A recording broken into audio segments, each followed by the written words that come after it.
ഇന്നത്തെ നമ്മുടെ റെസിപ്പി പെരുന്നാളിനും അതുപോലെ ഗസ്റ്റ് ഒക്കെ വരുന്ന സമയത്താണെന്നുണ്ടെങ്കിലും നമുക്ക് വളരെ പെട്ടെന്ന് ചൈന ഗ്രാസും ജെലറ്റിനും ഒന്നും ഇല്ലാതെ ഉണ്ടാക്കിയെടുക്കാൻ പറ്റിയിട്ടുള്ള ഒരു അടിപൊളി പുഡിങ്ങിന്റെ റെസിപ്പിയാണ് കേട്ടോ. അപ്പോൾ നമുക്ക് എങ്ങനെയാണ് റെഡിയാക്കി എടുക്കുക എന്നുള്ളത് നോക്കാം. അപ്പോൾ ആദ്യം തന്നെ ഞാനിതാ ഒരു 3/4 ടീസ്പൂൺ ഇൻസ്റ്റന്റ് കോഫി പൗഡർ എടുത്തിട്ടുണ്ട്. അത് ഒരു ബൗളിലേക്ക് ചേർത്ത് കൊടുക്കാം. ഇനി ഇതിലേക്കൊരു 2 ടേബിൾ സ്പൂൺ പഞ്ചസാര ചേർത്ത് കൊടുക്കുന്നുണ്ട്.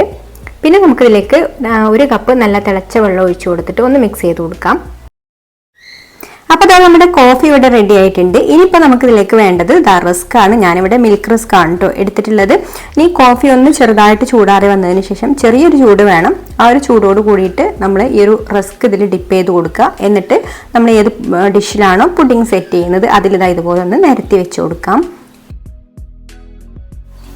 ഗ്യാപ്പൊക്കെ ഉണ്ടെങ്കിൽ ഫില്ല് ചെയ്ത് കൊടുക്കണം കേട്ടോ, റസ്കിന്റെ ചെറിയ പീസൊക്കെ വെച്ചിട്ട്. അപ്പോൾ ഇതുപോലെ നന്നായിട്ട് ഇതാ ഫില്ല് ചെയ്ത് കൊടുത്തിട്ടുണ്ട്. അപ്പോൾ നമ്മുടെ ഫസ്റ്റ് ലെയർ റെഡിയായി. ഇനി നമുക്കിതൊന്ന് സെറ്റ് ആവാൻ വേണ്ടിയിട്ട് ഫ്രിഡ്ജിലേക്ക് വെക്കാം. എന്നിട്ട് ഇതാ ഞാൻ വേറൊരു ബൗളിൽ 1/2 കപ്പ് വിപ്പിംഗ് ക്രീം ഒഴിച്ചു കൊടുക്കുന്നുണ്ട്.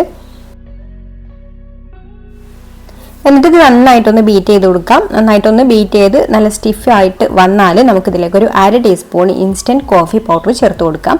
പിന്നെ ഇതിലേക്കൊരു 2 table spoon 2-3 table spoon condensed മിൽക്കും കൂടെ ചേർത്ത് കൊടുത്തിട്ട് ഒന്നും കൂടെ ബീറ്റ് ചെയ്ത് കൊടുക്കാം. ഇനിയിപ്പോൾ ഒരുപാട് സമയം ഇത് ബീറ്റ് ചെയ്തെടുക്കണ്ട കേട്ടോ. ഇതെല്ലാം കൂടെ ഒന്ന് യോജിച്ച് വന്നാൽ മതി. ഒരു കണ്ടൻസ്ഡ് മിൽക്കും കോഫി പൗഡറൊക്കെ ഈ ഒരു ക്രീമിൽ നന്നായിട്ടൊന്ന് മിക്സ് ആയി വന്നാൽ നമുക്ക് ബീറ്റ് ചെയ്യുന്നത് നിർത്താം. അപ്പോൾ ഇതാണ് കേട്ടോ നമ്മുടെ സെക്കൻഡ് ലെയർ. ഇനി നമ്മളിതാ നേരത്തെ സെറ്റാക്കി വെച്ചിട്ടുള്ള ആ ഒരു റസ്കിന്റെ മുകളിലേക്ക് ഇതുപോലെ സ്പ്രെഡ് ചെയ്ത് കൊടുക്കുക. എല്ലാ ഭാഗവും ഒരേ കനത്തിൽ തന്നെ നന്നായിട്ടൊന്ന് സ്പ്രെഡ് ചെയ്ത് കൊടുക്കാം. എന്നിട്ട് വീണ്ടും നമ്മൾ ഇതിന്റെ മുകളിലേക്ക് നേരത്തെ ചെയ്തതുപോലെ തന്നെ നമ്മുടെ റസ്ക് എടുത്തിട്ട് ഈ ഒരു കോഫിയിൽ ഡിപ്പ് ചെയ്തിട്ട് ഇതുപോലെ വെച്ച് കൊടുക്കുകയാണ്.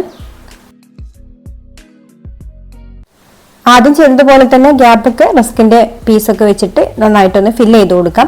അപ്പോൾ ഇതുപോലെ ആയി കഴിഞ്ഞാൽ പിന്നെ നമ്മൾ ഇതിന്റെ മുകളിൽ വീണ്ടും ക്രീം സ്പ്രെഡ് ചെയ്ത് കൊടുക്കുക. ക്രീം നന്നായിട്ടൊന്ന് സ്പ്രെഡ് ചെയ്ത് കൊടുത്തതിന് ശേഷം ഇനിയിപ്പോൾ ഇതിന് ഡെക്കറേറ്റ് ചെയ്യാൻ വേണ്ടിയിട്ട് ഞാനിവിടെ മിൽക്ക് ചോക്ലേറ്റ് ആണ് എടുത്തിട്ടുള്ളത് കേട്ടോ. അപ്പോൾ മിൽക്ക് ചോക്ലേറ്റ് ഇതുപോലെ ഒന്ന് ഗ്രേറ്റ് ചെയ്തിട്ട് ഇട്ട് കൊടുക്കുന്നുണ്ട്. അപ്പോൾ അത് ഓരോരുത്തരുടെ ഇഷ്ടത്തിനനുസരിച്ചിട്ട് ഇതുപോലെ ഒന്ന് സ്പ്രെഡ് ചെയ്ത് കൊടുത്തിട്ട് നമുക്ക് ഫ്രിഡ്ജിൽ വെച്ചിട്ട് ഇത് നന്നായിട്ട് തണുപ്പിച്ചെടുത്തിട്ട് സെർവ് ചെയ്യാം. നല്ല ടേസ്റ്റിൽ പെട്ടെന്ന് ഉണ്ടാക്കിയെടുക്കാൻ പറ്റിയിട്ടുള്ള ഒരു ഡെസേർട്ടാണ് കേട്ടോ ഇത്. ഇപ്പോൾ വീഡിയോ ഇഷ്ടമായിട്ടുണ്ടെങ്കിൽ ലൈക്ക് ചെയ്യാനും ഷെയർ ചെയ്യാനും അതുപോലെ ചാനൽ സബ്സ്ക്രൈബ് ചെയ്യാതെ കാണുന്ന കൂട്ടുകാർ സബ്സ്ക്രൈബ് ചെയ്യാനും കൂടി മറക്കരുത്. അപ്പോൾ മറ്റൊരു നല്ല റെസിപ്പിയുമായിട്ട് അടുത്ത വീഡിയോയിൽ കാണാം. താങ്ക്